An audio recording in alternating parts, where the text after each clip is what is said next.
So, how do one know कि if that person is depressed or need counseling, तो किसके पास आना चाहिए? Because we have a lot of people in that field.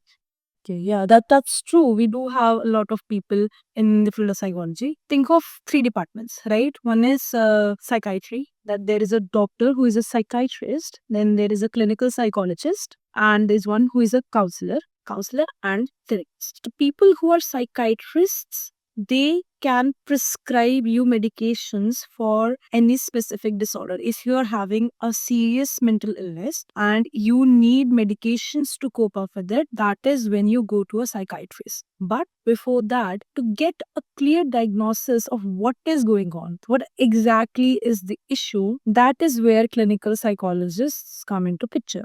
A clinical psychologist is a person who diagnoses and assesses, and that assessment and diagnosis can help you figure out if you need medications, if you need counseling or therapy, or if you need a combination of both. Most often, that is the one which is used. So, if after the diagnosis you realize, okay, this is something that I can work on in therapy, then you can go seek a counselor or a therapist. And the best part is that a counselor or a therapist does not only attend to people who are dealing serious mental health issues, they deal with regular pressures of life as well. Even if it's not something as serious as depression, you can still go and seek help from a counselor. I hope that answers your question.